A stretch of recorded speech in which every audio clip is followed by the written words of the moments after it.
Okay, so let's throw a pot in 10 minutes. So first thing I'm going to do is clean off my wheel head, make sure that that's ready to go. Mostly clean, mostly dried. You just don't need to have pools of water, but it doesn't have to be like, you don't have to polish it or anything. I didn't round my ball before I started, so this is going to make my life a little bit harder. Okay, we're slamming it down with confidence, and now we're going to seal that base really firmly. I'm pushing a lot with my left hand right now to make sure that it's nice and sealed and there's no spaces for water to get in between my clay and the wheel head. Okay, now we're going to compress the clay. We're using the heel of our hand, both sides, wrists together, thumbs together. We're going to push down with our thumbs and forward with the heels of our hands. If you just push forward or you just push down, you're going to end up with something different. If you're ending up with a plate, that means we're pushing down. If you end up with a ball in your hand not connected to the wheel anymore, that's because we are pushing forward without adding that pressure to the top. Okay? So, lots of pressure right here on the heel of your hand and on your thumbs right here. If you're ending up with like a little divot, that means we're pushing too hard with the tips of our thumbs. We don't want to push with the tips of our thumb. We want to use the entire edge of our thumb to push down. And then remember to keep that forward pressure. If your clay is hot or sticky, add water. Okay? So these fingers aren't really doing that much. It's all about the heel of your hand pushing forward and pushing down with your thumb. Okay? Now, once we have this in a slightly nicer lump, it does not need to be perfectly centered. Now what we're going to do is we're going to take our left hand and we're going to draw that little line on it. And remember that that line needs to be pointed directly into the center. This is where you have the most pressure and force.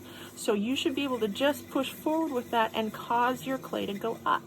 Okay? Now, if we just push forward and we don't push down, one, this doesn't level off, the top doesn't level, but two, we're eventually just going to push the clay off the piece, off the wheel. So I'm going to take my right hand, and that's going to do a karate chop over on the top, and it's just, I'm just using this side edge, and I'm going to push down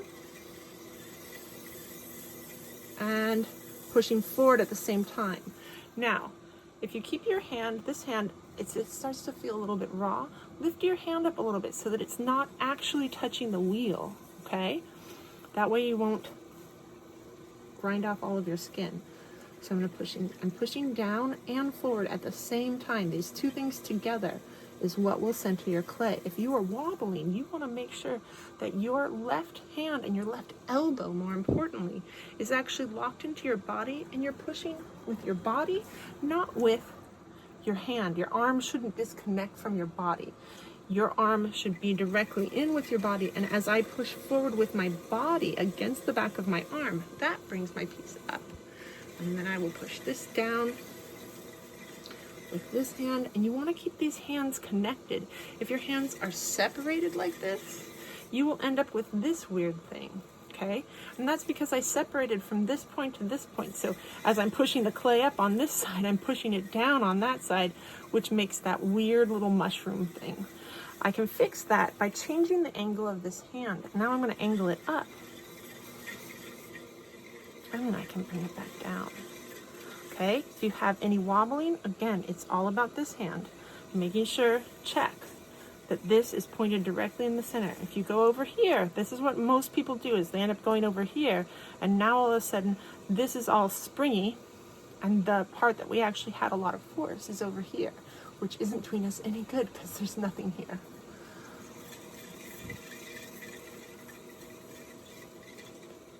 Okay? As soon as you are done and it's feeling good, remember you're going to take your hands off slowly, okay? As I push forward, it'll feel nice and steady, and you'll have that moment of like calm zen, and everything will be great, and you'll get so excited and you'll take your hand off quick, okay? That is because the clay was actually angled a little bit over to the side as we were doing this, and if you take your hands off nice and slow, it's beautiful. You take your hands off fast, and then you're gonna have a problem. So just kind of practice a nice little Zen, like 1, 2, 3, to pull your hands off. All right, now let's work on making a hole. So we're gonna take our left hand, we're putting our thumb directly over the center. These fingers are the left fingers are just lightly touching, like you're holding onto a handrail. You know, you don't hold on to it for your life, you just hold on to it just in case. It helps stabilize a little bit. I'm gonna guide my thumb down, and notice how I have both of my hands down and angled. It's not like something that's up here. It's all down and locked into my body, kind of like a T-Rex, okay?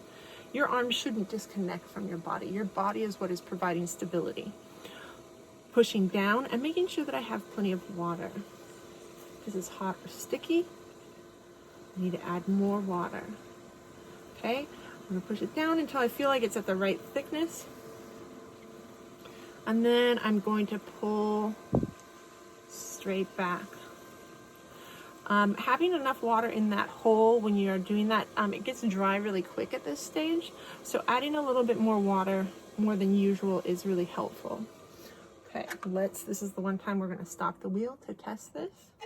Make sure that we have our appropriate thickness.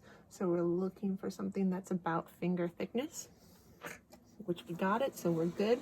If your base is coming back and it's coming back with like this weird little like nipple or something like that in the center, that is because we are not keeping our thumb level as we're pulling it back, okay?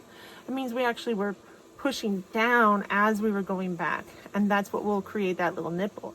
Or maybe you're ending up with a weird little like divot shape, like a V down at the bottom. That means as we're pulling back, we're also pulling up. We don't want to lift our hands up. We want to just pull straight back. Okay, now wrists together, we're going to push forward. Keep that thumb in the center there.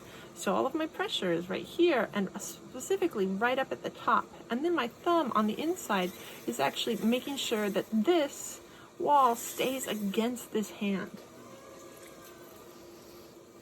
Okay, so that's a really great way to help recenter your clay if it got off center when you were throwing.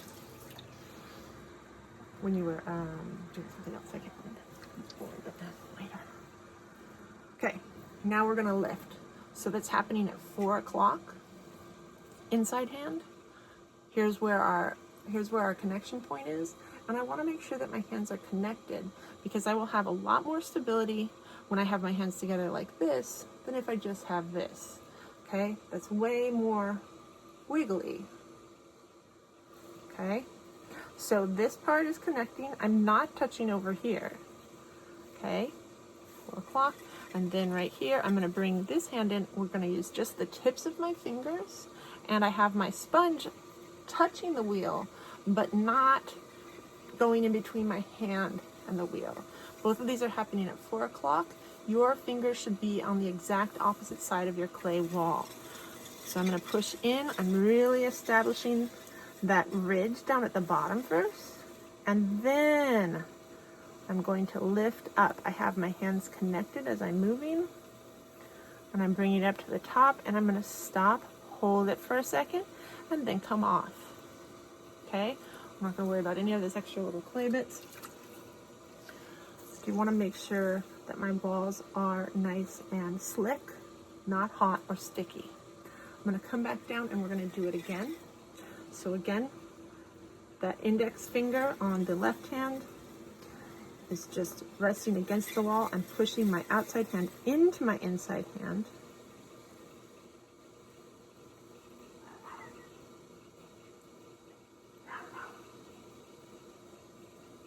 And then lifting up. Okay, I can bring that in if necessary. I'm going to come back down one more time. I'm going to make this just a little bit wider. So now I'm pushing out with my inside hand to bring that up to the top. All right, we're coming up to the last part of our thing. And we have our walls nice and pretty. Let's use our needle tool to level off the top. Finger on the inside. And on the outside, slowly bring that in and lift. Okay, again, finger on the inside, on the outside, in and lift. Okay, set your rim, hand on either side, left hand on either side, and just press down with your index finger on your right hand. All right, guys, that was 10 minutes and 21 seconds. Okay, I'm cleaning out the inside of this. And the undercut. Add some water. Undercut again. Little push and a twist. There we go.